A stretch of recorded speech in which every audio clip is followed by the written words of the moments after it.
kesehatan, kedamaian yang masih diberikan kepada kita dan bangsa kita. Saudara-saudara, saya kumpulkan saudara-saudara melaksanakan sidang Kabinet Paripurna yang ke-8 dalam pemerintahan kita. Ini menjelang 10 bulan pertama pemerintahan yang kita jalankan atas mandat dari rakyat Indonesia. 10 bulan ini kita rasakan bersama adalah 10 bulan yang sangat penuh dengan karya, dengan kerja, dengan prestasi. Saya sebagai nahkoda, saya sebagai presiden, saya sebagai pemimpin saudara-saudara, karena sebagai kapten kesebelasan, saya ingin menyampaikan terima kasih atas kerja keras saudara-saudara semuanya. Dari hati saya paling dalam, saya menyampaikan penghargaan atas kerja keras saudara-saudara. Saudara-saudara, kita semua punya pengalaman yang berbeda-beda, tapi kita semua punya pengalaman sebagai pemimpin. Dan kita mengerti betapa sulitnya untuk mengkoordinasikan, untuk mengendalikan, untuk memimpin manusia. Manusia dengan segala keyakinan masing-masing, segala pengalaman, segala pendapat harus kita jadikan satu tim. Saya merasa saudara-saudara sudah bekerja sebagai satu tim. Saya kira tanpa kerja keras saudara sebagai tim, tidak mungkin kita capai apa yang sudah kita capai hari ini. Dalam waktu yang masih singkat, banyak sekali yang telah kita capai. Strategi yang sudah saya canangkan ternyata mulai terasa dan terlihat bahwa strategi kita benar, kita berada di arah yang benar, kita berada di azimut kompas yang benar. Saudara-saudara, waktu kita mulai pemerintahan kita 20 Oktober, situasi geopolitik dan geoekonomi tidak serumit sekarang.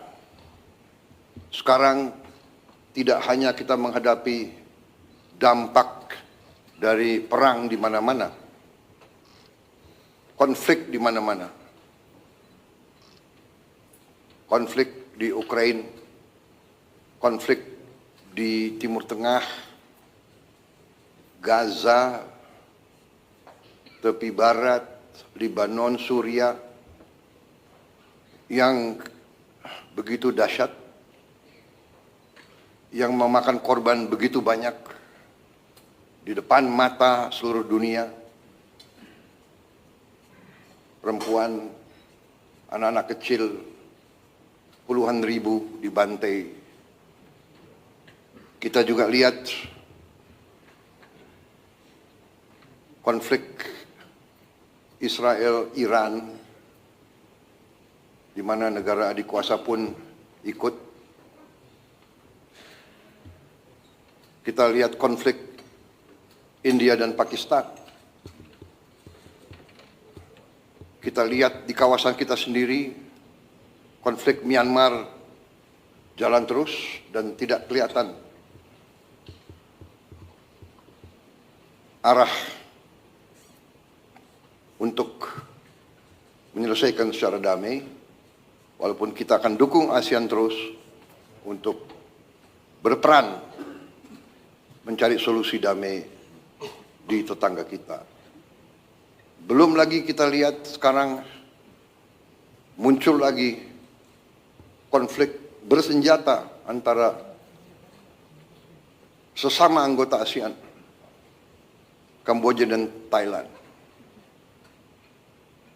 Belum lagi kita hadapi kondisi geoekonomi dunia, ketidakpastian yang ditimbulkan oleh tarif yang dipasang oleh Amerika Serikat. Kita menghadapinya dengan tenang. Saya terima kasih dengan tim ekonomi kita. Saya terima kasih saudara-saudara bekerja dengan tim sebagai tim yang baik. Menteri Koordinator Perekonomian dengan timnya dibantu oleh Menteri Keuangan, Menteri Perindustrian, Menteri Perdagangan, dengan Ketua Dewan Ekonomi Nasional, dengan timnya juga, Menteri Investasi, semua melaksanakan. Menteri Luar Negeri, dengan diplomasinya, kita bergerak sebagai satu tim. Kita negosiasi, kita berunding, kita tidak emosional, kita tidak terpancing. Kita mengerti bahwa kita punya kepentingan yang besar. Tugas pemerintah Indonesia adalah melindungi rakyat Indonesia, melindungi pekerja-pekerja kita dan keluarga mereka.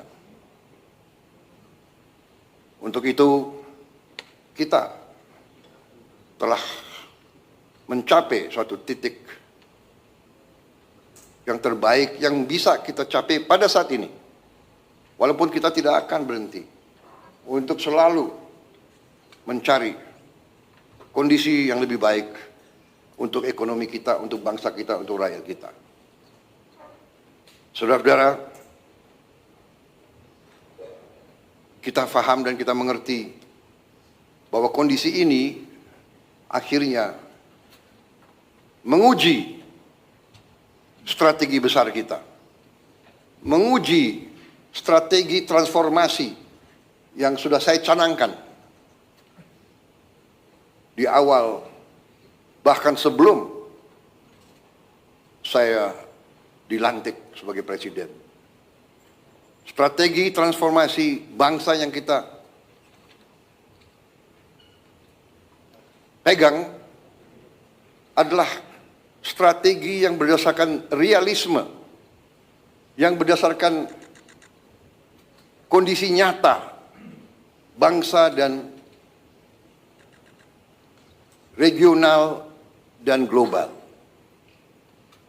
Kondisi nyata ini tidak bisa kita hadapi dengan teori, dengan angan-angan.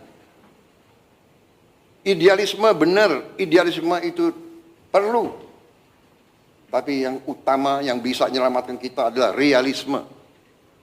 Kita harus dengan realistis melihat situasi dan kita ambil langkah-langkah.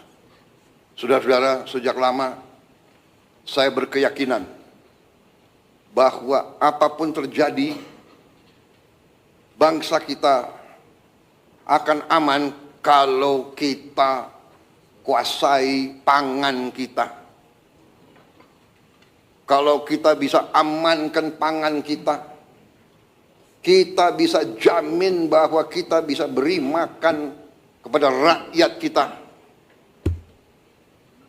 Setiap hari, setiap minggu, setiap bulan, setiap tahun. Saya tidak pernah percaya bahwa suatu bangsa bisa merdeka kalau dia tidak bisa produksi pangannya sendiri. Tidak ada dalam sejarah manusia. It does not happen. It will not happen. Tidak ada negara yang merdeka berdaulat tanpa dia bisa produksi makannya sendiri. Karena itu, produksi pangan bagi saya adalah strategis. Selalu bangsa kita diganggu, bahkan dirusak melalui pangan. Kalau ada bangsa lain yang ingin merusak kita, dia akan merusak pangan kita. Alhamdulillah, dengan langkah-langkah yang cepat dan terus terang saja, dengan transisi yang baik antara Presiden Joko Widodo dan saya, kita bisa dalam posisi sekarang, produksi pangan kita bisa saya sampaikan berada dalam kondisi yang aman dan kuat. Terima kasih kepada semua pihak yang mencapai ini. Ini juga hasil kerjasama, hasil teamwork. Menteri Pertanian dibantu oleh menteri-menteri lain, didorong oleh Menteri Keuangan, dibantu oleh TNI dan polisi, juga kejaksaan.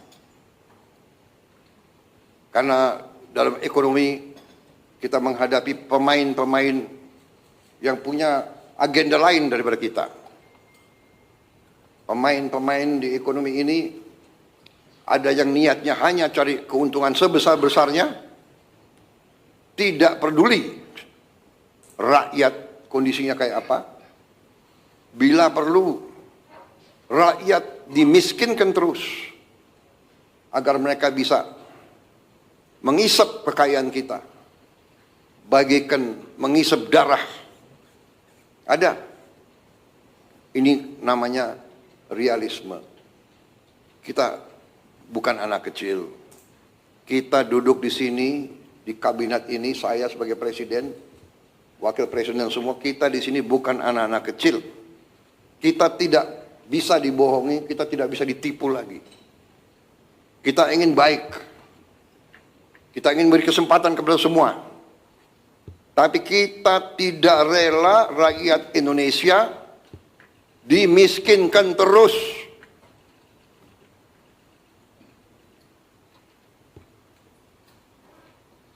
Saudara-saudara, alhamdulillah arah kita di bidang pangan cukup berhasil. Cadangan yang ada di pemerintah sekarang terbesar sepanjang sejarah. Nilai tukar petani meningkat dan nanti menteri-menteri akan laporan masing-masing. Ini sebagai pembukaan. Tetapi di sini saya tekankan bahwa strategi kita ternyata berada di arah yang sudah benar. Saudara-saudara sekalian, dengan demikian tentunya kita sekarang saya persilakan beberapa menteri untuk melaporkan kondisi di sektor masing-masing. Kita prioritaskan tentunya para menteri sebagai leading sektor, sebagai leading katakanlah sebagai ketua satgas di bidang masing-masing yang prioritas. Pangan, energi,